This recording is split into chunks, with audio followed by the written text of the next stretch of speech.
everyone, today's presentation is about the analysis of an accident that happened in TAS. TAS is a First Nation organization that's located in Tk'emlups in British Columbia. And this is a progressive community committed to attaining self-sufficiency and independence through education and economic development. The band focuses on attracting, retaining, and marketing business opportunities in a manner that respects their environment. They have created over 200 direct jobs and make over 200 millions in regional economic activities. There is their mission and strategy. That is to promote and ensure the physical, mental, emotional, and spiritual well-being of our people and community. To achieve TAS mission, its strategy plan 2022 to 2025 indicates its 8 priorities in its development.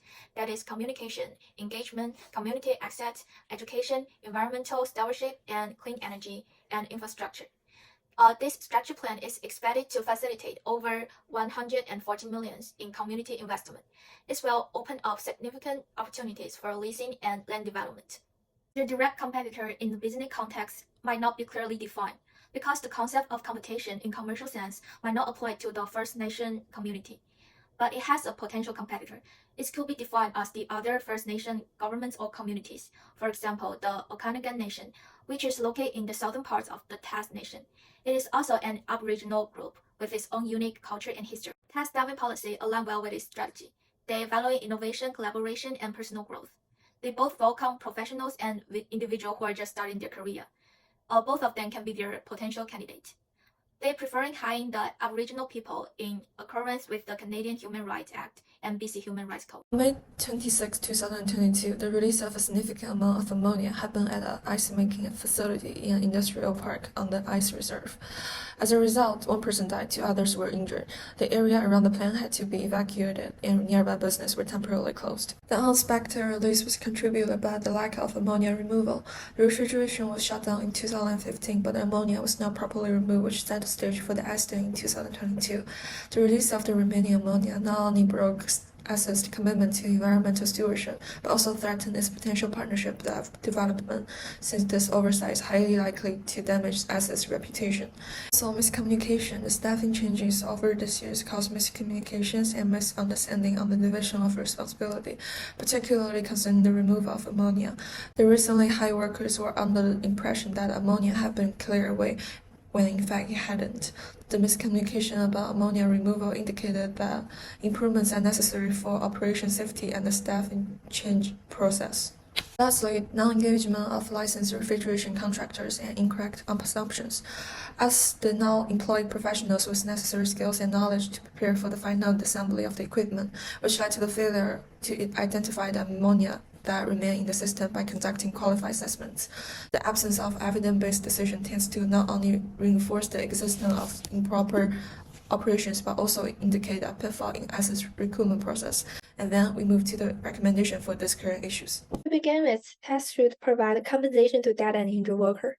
As follow the Worker Compensation Act in BC, the family of the deceased worker should be granted immediate financial compensation, which turns to encompass a lump sum payment reflecting the worker's earning. As for the to injured worker, financial benefits should be issued to them to cover any permanent disability or lost wages. However, financial compensation law may not fully address issues related to the injured worker's future development. TAS should facilitate the implementation of comprehensive medical service regarding injured workers' physical well-being, which turn to support injured workers in resuming their former duties or transitioning to adjust the rules. The HR department should actively support implementing a stay-at-work or return-to-work program for injured workers, as it is a proactive way for them to return employment as soon as physically possible. Besides, service and training programs on post-accidentally mental health are suggested to provide, which will be discussed later in the future view. To protect the employee security, it is indeed necessary to implement hazard identification and the risk assessment protocols. A concrete recommendation is to adopt a hazard communication program aligned with a workplace hazardous material information system for employees engaged in risky positions. An effective hazard communication program highly likely to avoid or minimize the negative outcome of incorrect assumption and other similar mistakes at work. The hazard communication program includes clear labeling, comprehensive safety data sheet, and robust training program. Our Also, a customized training plan is highly recommended to improve the communication process during the staffing change period. The training plan should include a detailed overview of the current staffing change process and the identification of key roles and responsibilities during transitions, together with the recognition of common issues during staffing change and suggesting effective communication strategies to address challenges promptly. Meanwhile, case studies and role-play scenarios are suggested to deepen the employee's understanding. Additionally, this training plan is also suggested to be tolerated with a focus on the change management to the department managers to help regulate the potential issues that may arise during staffing change from a higher level. Furthermore, the talent acquisition team at TAS is recommended to conduct employee reviews and improve the recruitment process. To begin with, the qualifications and certifications required for positions related to the operation and maintenance of equipment should be clearly defined. Then the internal employee review for professionals should be conducted based on the clarified definition. After that, the HR department should support the employees who are unqualified but willing to obtain the required qualifications and certifications, and also assist the others with internal transfer. So I'll be presenting on the future view. The HR trend of prioritizing holistic employee well-being is highly likely to impact TAS. So why is this a trend? To begin with, employee well-being refers to the physical, mental, and financial health of employees working in an organization. In the evolving landscape of human resource management, the prioritization of employee well-being has emerged as a significant trend in recent years as a fundamental aspect of organizational strategy. This shift recognizes that employee well-being is not just a corporate responsibility, but a critical factor influencing productivity, engagement, and overall organizational success. So let's talk about the trend's relevance to the organization. For physical well-being, considering the accident regarding workplace security that happened last year, this trend is highly likely to induce TAS to enhance its physical well-being practices and safety culture. To avoid similar accidents, it is essential to strengthen the safety culture at TAS by integrating employees' physical well-being into safety practices, creating a safety-aware environment.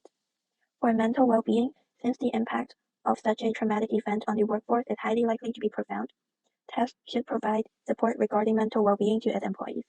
This can include counseling services, stress management programs, and a supportive environment where employees can express their concerns and fears.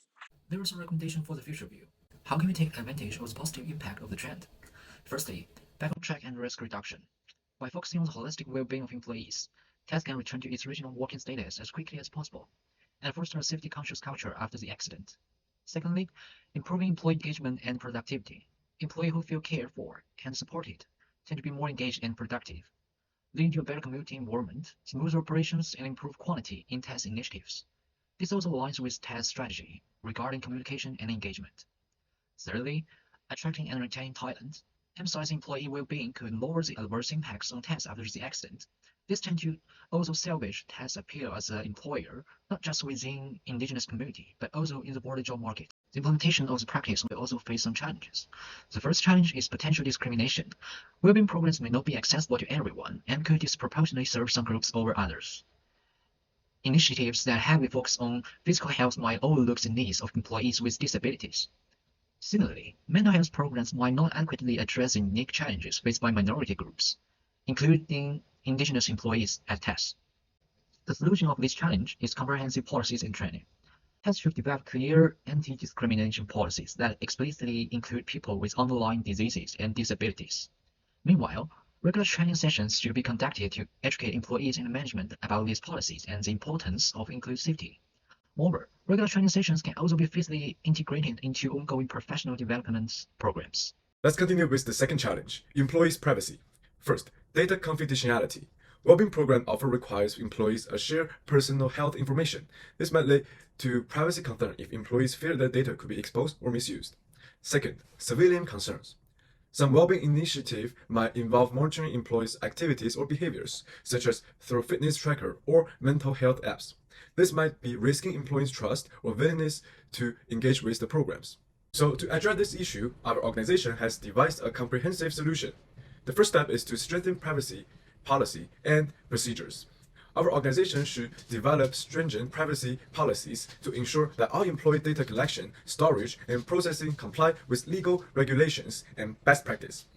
Besides, encryption, access controls, and other security technology should be adopted to protect data. The second step is transparent communication. The purpose of data collections, how it will be used, and the protective measure in place should be clearly explained to employees to enhance transparency. The third step is employee consent. Our organization should ensure explicit consent is obtained from employee with processing sensitive data, providing them with a clear information to understand how their data is being used.